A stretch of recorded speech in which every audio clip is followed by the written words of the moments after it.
घाटों में से एक 80 घाट पर गंगा आरती की शुरुआत हो चुकी थी। वहाँ लोगों की काफी भीड़ जमा थी।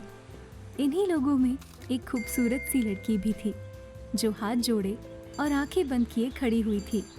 नाम है तृषा। आरती पूर्ण होने के बाद तृषा दोनों हाथों को जोड़कर मन ही मन बोली, हे गंगा मैया, रोज की तरह आज भी हमारी आपसे एक ही विनती है, हमारे सपने को सच करने में हम सफल रहें। आप बस हमारा साथ देना।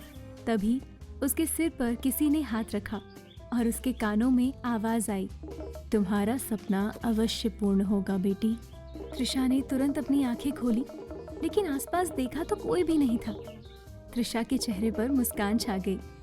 दूसरी तरफ शारदा निवास में सुबह सुबह शुभ ने घर के अंदर दाखिल होते ही किशन लाल जी से कहा, एक खुशखबरी आई है नानू, आप सुनेंगे तो खुश हो जाएंगे।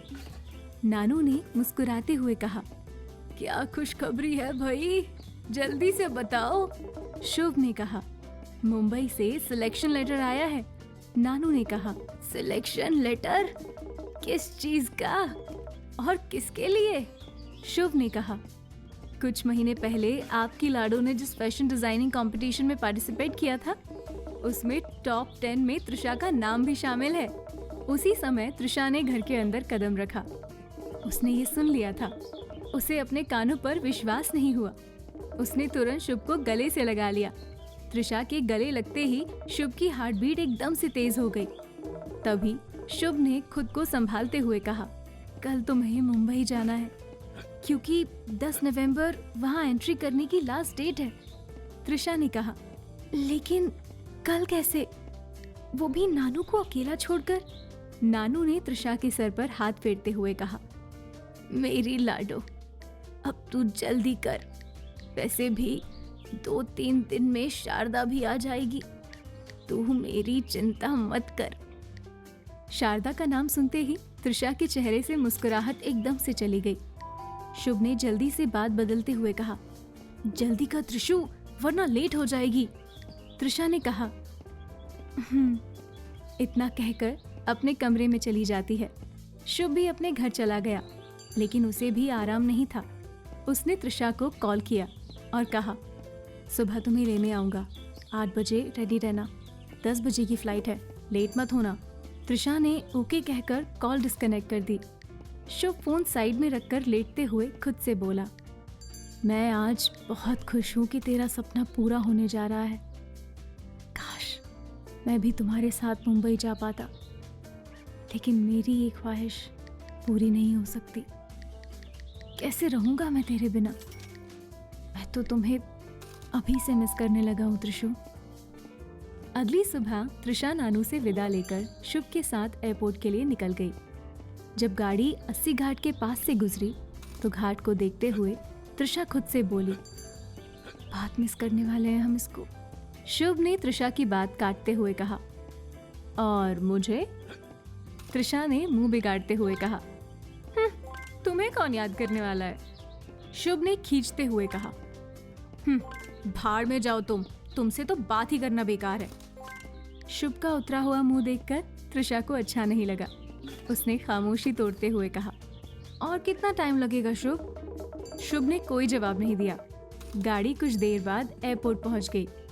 शुभ ने तृषा को टिकट्स और एक फाइल पकड़ाते हुए कहा, इसमें वो सारी इन्फॉर्मेशन है जिसकी जरूरत तुम्हें मुंबई में पड़ेगी। अच्छे से चेक कर लेना, और कुछ प्रॉब्लम हो तो मुझे कॉल कर लेना। Best of luck. अपनी बात कहकर शुभ जाने लगता है। तभी तृषा उसका हाथ पकड़कर उसके गले लग जाती है और कहती है, मैं सबसे ज्यादा तुम्हें मिस करूंगी।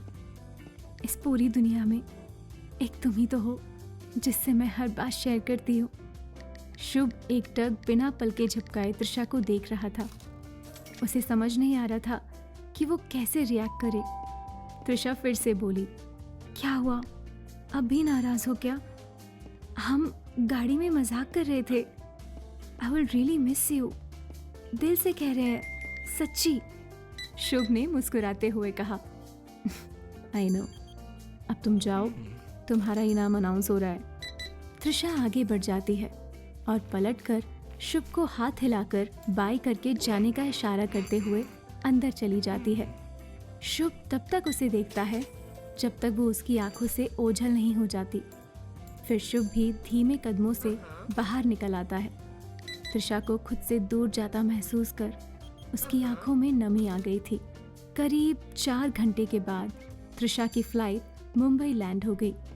सभी पैसेंजर्स फ्लाइट से बाहर निकलकर एयरपोर्ट से जाने लगते हैं, पर त्रिशा अपना सामान लेकर एयरपोर्ट के वेटिंग एरिया में पहुंचती है और एक सीट पर बैठती है। शुभ की दी हुई फाइल निकालकर पढ़ने लगती है। वो कुछ पढ़ पाती इससे पहले ही उसके फोन की घंटी बजने लगती है। फोन की स्क्रीन पर फ्लैश होते नंबर को देखकर वो कॉल डिस्कनेक्ट कर देती है। फोन की घंटी फिर से बजने लगती है, लेकिन वो कॉल रिसीव नहीं करती। बार बार फोन की घंटी से इरिटेट होकर उसके बगल में बैठा आदमी त्रिशा को बिना देखे फोन साइलेंट करने को कहता है। त्रिशा कॉल रिसीव करते हुए वहां से थोड़ी दूर जाकर बात करने लगती है।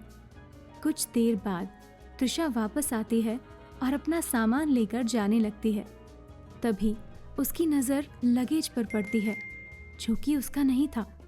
वो परेशान होकर अपने आसपास देखने लगती है। तभी उसकी नज़र एक आदमी पर पड़ती है, जो उसका लगेज लिए आगे बढ़ता जा रहा है। वो आदमी ब्लैक सूट, ब्लैक गॉगल्स में काफ़ी हैंडसम लग रहा था। उसके साथ 2 बॉडीगार्ड्स भी थे, लेकिन त्रिशा को तो सिर्फ अपना लगेज और वो आदमी नजर आ रहा था, जो उसका लगेज लिए अपनी ही धुन में चले जा रहा था। त्रिशा गुस्से से दंदनाते हुए उसके ओर बढ़ी और कहने लगी, हेलो मिस्टर, हेलो, हम आपसे बात कर रहे हैं। सुनाई कम देता है क्या आपको? अजीब इंसान है। तभी वो आदमी रुककर पलटता है। त्रिशा भी उसके पास पहुंचती है, लेकिन गार्ड्स उसे बीच में ही रोक देते हैं। त्रिशा गुस्से से बॉडीगार्ड को धक्का मारकर आगे बढ़ने लगती है। दूसरा गार्ड त्रिशा को रोकने आगे बढ़ता है, लेकिन वो आदमी कुछ ना करने का इशारा करता है। त्रिशा गुस्से से आगे बढ़कर उस आदमी के सामने खड़ी हो जाती है। त्रिशा ने गुस्से से कहा, शक्ल से तो आप चोर नहीं लगते, फिर हमारा लगेज लिए कहाँ जा रहे हैं? आदमी हैरान होकर बोला, तुम्हारा लगेज? त्रिशा ने कहा, yes, this is my luggage. आदमी ने कहा, ओह रियली, क्या प्रूफ है? बाय द वे, शक्ल से तो तुम भी चोर नहीं लगती, फिर ये सब ड्रामा क्यों कर रही हो? त्रिशा ने कहा, एक तो हमारा सामान लिए जा रहे हैं आप, और हम पर ही इल्जाम लगा रहे हैं। ग्रेट, मेरे पास इतना फालतू टाइम नहीं है जो तुम्हारे साथ बहस करने में वेस्ट करूं। त्रिशा ने कहा, तो हम भी बनारस से मुंबई आपसे बहस करने नहीं आए मिस्टर। हमारा लगेज वापस कीजिए वरना। आदमी ने कहा, वरना? वरना क्या करोगी?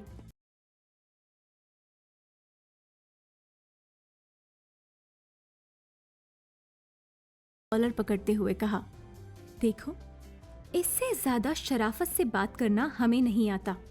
हमारा लगेज वापस दो और निकलो यहाँ से। वो आदमी गुस्से में आंखें दिखाते हुए बोला, तुम्हें ये कॉलर पकड़ना बहुत महंगा पड़ने वाला है। तभी माहौल खराब होता देख उस आदमी का असिस्टेंट रवि त्रिशा के पास आता है और धीरे से कहता है, तुम जानती भी हो ये कौन है? ओबरॉय इंडस्ट्रीज के मालिक मिस्टर रणविजय ओबरॉय। त्रिशा इतनी लड़ाई के मूड में थी कि उसने रवि की बातों पर ध्यान ही नहीं दिया और बोली, होंगे कहीं के विजय, मुझे क्या, मुझे मेरा लगेज चाहिए बस। तब रवि दोनों लगेज चेक करता है। दोनों लगेज सेम है, लेकिन त्रिशा के लगेज में एक की चेन है जिसमें TS का सिंबल है। ये देखकर रवि ने रणविजय से कहा, सर ये लड़की ठीक कह रही है, ये लगेज इसी का है। शायद गलती से आप दोनों का लगेज एक्सचेंज हो गया है। रणविजय रवि को घूरने लगता है। त्रिशा ने कहा, ओह रियली, गलती से? अगर आंखों से ये साहब ब्लैक गॉगल्स हटाएंगे तभी तो कुछ दिखाई देगा ना। पता नहीं खुद को क्या समझते हैं, चोर कहीं के। हम मुंबई पहली बार आए हैं तो क्या अकेली लड़की देखी नहीं कि शुरू हो गए। त्रिशा गुस्से से बड़बड़ाते हुए अपना लगेज लेकर वहां से निकल जाती है। रणविजय ने त्रिशा को एकटक बिना पलके झपकाए हुए देखते हुए कहा, ये गलती दोबारा ना हो, डू यू अंडरस्टैंड? और मुझे इस लड़की की पूरी कुंडली चाहिए। इसकी हिम्मत कैसे हुई मेरा कॉलर पकड़ने की? रवि ने कहा। Yes sir. इसके बाद रणविजय भी गाड़ी में बैठकर एयरपोर्ट से निकल जाता है। एयरपोर्ट से बाहर आकर त्रिशा फाइल ढूंढती है जो उसे शुभ ने दी थी। उसे कहाँ जाना है, किससे मिलना है, ये सारी इन्फॉर्मेशन उसी में थी, लेकिन उसे फाइल मिलती नहीं है। त्रिशा भागकर अंदर आती है जहाँ थोड़ी देर पहले ही वो बैठकर फाइल पढ़ रही थी, लेकिन वहाँ भी उसे फाइल नहीं मिलती। वो परेशान हो जाती है। उसे कुछ समझ नहीं आता कि वो क्या करे। रणविजय त्रिशा के साथ क्या करने वाला है?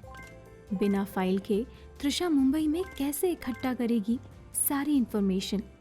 जानना चाहते हैं अपने सारे सवालों के जवाब? तो सुनिए सीईओ की सिद्धि मोहब्बत, सिर्फ और